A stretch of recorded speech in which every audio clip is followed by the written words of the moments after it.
As you just saw during my time at the White House earlier today, President Biden and I covered a lot of ground. So let's break all of it down with some of my favorites. NBC News Capitol Hill correspondent Ali Vitale, Michael Memoli, NBC News White House correspondent and Joe Biden aficionado, Pulitzer Prize-winning journalist Jonathan Capehart, associate editor of The Washington Post, and, of course, anchor of the Saturday and Sunday show right here on MSNBC, Kara Lenig, fresh home from a trip to Iceland, Pulitzer Prize-winning investigative reporter with The Washington Post, MSNBC senior political analyst Matthew Dowd, former George W. Bush strategist and founder of Country Over Party, and my all-time favorite from New Orleans, Democratic strategist James Carville, who helped elect former President Bill Clinton in the early 90s.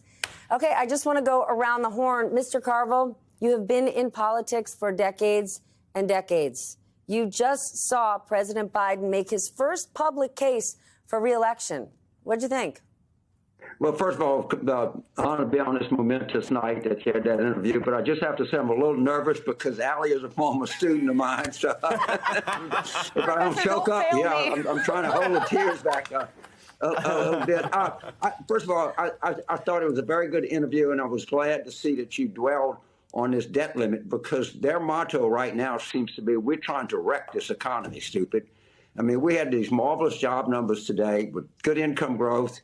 And I thought you were very spot on to ask the president. I thought his answers were right on the mark. So, we have some tough going here till we get this debt limit thing cleared up. But I thought it was a great interview, and I thought the president did a good job.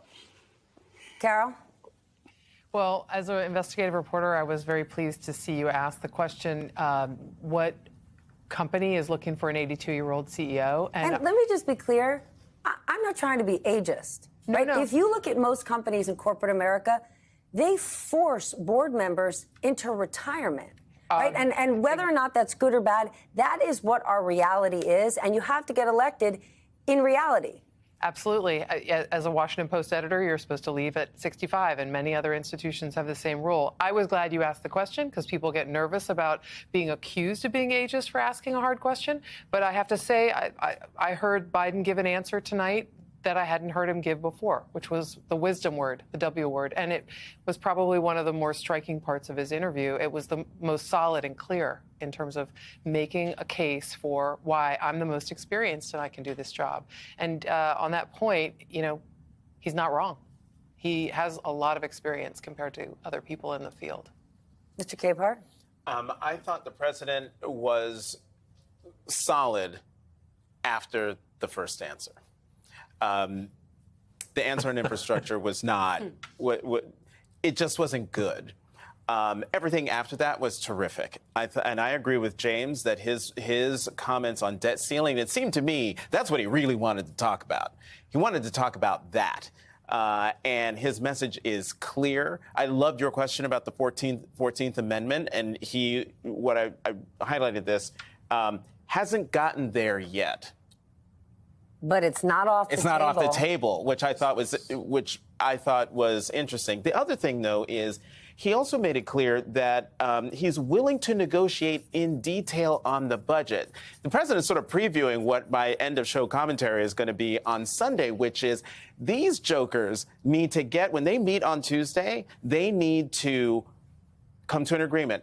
Clean debt ceiling bill, while at the same time, right then and there, start negotiating on that budget. Remember, the president put out his budget in March. Kevin McCarthy doesn't have an official budget. This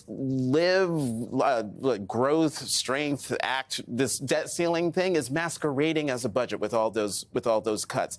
Nothing specified. So you want to do that? You want to do that, Speaker McCarthy? Okay, let's sit down. Let's go toe to toe with our budget documents. The fact that the president said he's willing to negotiate in detail on the budget, I think is a good sign. And Speaker McCarthy ought to take it. James, earlier this week, I interviewed former Treasury Secretary Steve Mnuchin, who looked at this kind of standoff as, this happens every few years. It's no big deal. They'll come to an agreement. But do you see things in a different light? We have never had a Congress this volatile. There are members of Congress in the Republican Party who would be happy to see us fall off a cliff. They know that this will be politically disastrous, and they're ready to roll the dice. We have not seen that in previous administrations. Well, I think today's jobs number if anything, made it tougher to get a deal because there's the only way that they can stop this economy is to default on the debt. And I think this makes it more probable. I don't know. Matthew knows more about the old Republican Party than I do, but this is not anything like what we've dealt with in the past, not even close. And I don't know why anyone would believe that they're not crazy enough to do something this stupid and drive this economy over the cliff. Somebody tell me, I hope I'm wrong. I really do, but I don't know. I'm scared. I'll be honest with you. Mr. Dowd? Well, I don't actually think they're being strategic at all. I don't think there's some grand plan that all the smart people of the Republican Party, which you would have a difficult time finding anyway at this point, are sitting in a room coming up with some grand master plan. I think it's a visceral thing. They've become a party that just reacts to everything. They want to punish Joe Biden. They think this punishes Joe Biden. If the collateral damage of that is the country, well, so be it. And they've been shown to do that all along. I think related to this point, one of the things I was fascinated by, the only point that I saw of your interview, which I thought was very good, that I thought there was an underlying frustration on his part, was that he's done all these things and the economy is doing well and unemployment is low and he's building infrastructure stuff. He's doing all these things, but he's getting actually no credit for it, right? He's in a situation where the wrong track numbers are high. His job approval is in the low 40s. And all that. So you get a sense that he's frustrated. There is a frustration sitting there, and that he knows. And I think that's going to cause a tension. We'll probably talk about this later. It's going to cause a tension in the type of campaign he's going to run because he has two choices. He makes it about himself, or he makes it about Donald Trump.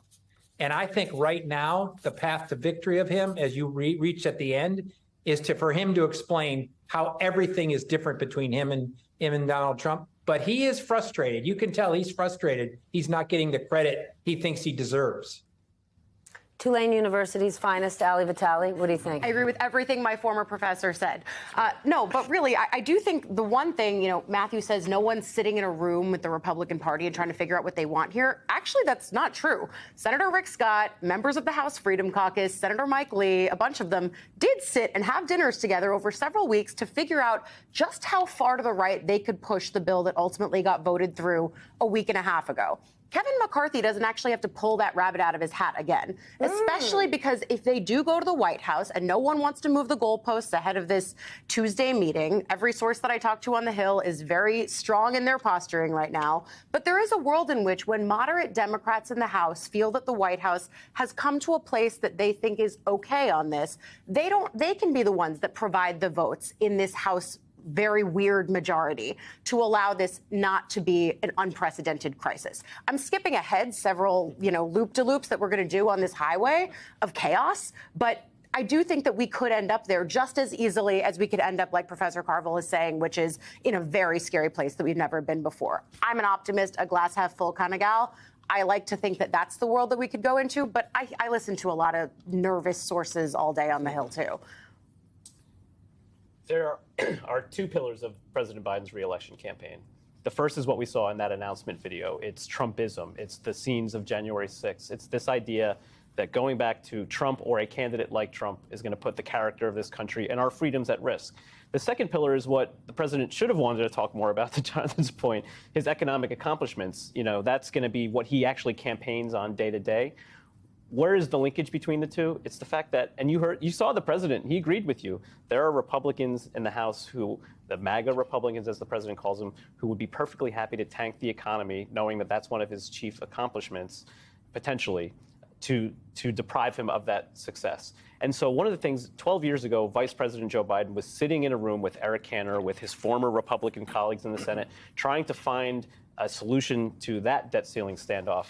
His secret to his negotiating style, as he has often put it, is understanding the limitations his counterpart across the aisle has and not asking them to do things politically that are impossible for them. You heard him in the answer about Speaker McCarthy. Honorable guy, but man, he had to give away the store to become Speaker, and he's not sure what McCarthy can give.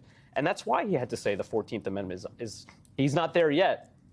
But he, wasn't off Again, the McCarthy table. might doesn't get there. necessarily have to give. I think if moderate Democrats come in and end up being the vote suppliers, the question then becomes, does McCarthy keep his job? It doesn't become an America question. It becomes a, does one man lose the role he's wanted for, a decade question. And then the question becomes, does Speaker McCarthy put the country before the gavel? And the fact that I can't even tell you definitively what that answer is why we're in so much danger. But if he puts the gavel before the country, won't that be the end of him having the gavel? Maybe not that week, maybe not that month, but soon after. You think the people of Bakersfield, California are going to be like, that worked? Well, he's a short-termer, though. And everyone is. Sadly. But, for Speaker McCarthy, sure, great, you keep the gavel. But then a week or so later, you lose it. I think that's a trade and a bargain that I hope he has enough of a core and a soul that he would not do that. And Stephanie, the White House does think politics is on their side. So Tuesday, he's going to be sitting in a room with the big four. What is he doing on Wednesday? I just heard from his team today. On Wednesday, he is coming to New York, not New York City. He is going to a red district and talking face-to-face to voters and walking them through, here's the budget that was approved. Here is what Republicans want to cut, things you depend on, things you need, because so much gets lost in the shuffle. And the average American is like, I'm not into more spending. But when you actually find out what the people you voted for want to cut, I'm not sure Republicans in that district are going to be okay with it. But Joe Biden's hope is he's going to speak to voters. Voters are going to reach out to their lawmakers. But what if their lawmakers don't care? Mr. Carville, I want to go back to what Matthew Dowd was saying when President Biden was frustrated. He's clearly frustrated that he's not getting credit for a lot of things. But does he need to not necessarily get out of his own way, but boast about it more, right? Think about the Trump administration. Donald Trump and his team would brag about things they didn't even accomplish. And sometimes it's things like Democrats don't want to run a victory lap unless every kid, they don't want to sing happy birthday unless every kid in America has a cupcake. Biden has a lot of wins. How about finding the four of them and chanting them, repeating them every day, all night? Trump did it, whether or not it was even true. Right. Well, I've always believed we should gloat and promote. But, President Clinton never got enough credit in his first 2 years for the economy and needed President Obama. We got slaughtered in 1994 in 2010. And it takes an economic recovery a while before voters will acknowledge that it's going on. Just one point that Mr. Capehart made, which I think is the money point in this whole night. The Republicans have not produced a budget. Understand what they did is some back of the envelope stuff that is totally meaningful. President Biden just put a budget out. To this day, they've been in office since early January, and there is no budget. If you put up a budget and then you got yours, I got mine, we'll sit down, we'll negotiate. They have not done that. And that's the Constitution, I believe, says all spending bills have to originate in the House of Representatives. I'm hardly a constitutional scholar, but I know that. And Jonathan is right. There is no budget. And we cannot let people forget that. It's very critical. And to add to Professor Carville's point, Constitutional scholar. Constitutional scholar Carville. But to add to that point, not only is there no budget, but in that debt ceiling bill that was passed out of the House, there are all those cuts. The cuts aren't specified. Yeah. So They could be anything. They could be anything, which makes it so easy for the president to travel around the country and say they want to cut $2 trillion from where we don't know. But we know you're not protected if they don't specify. Exactly.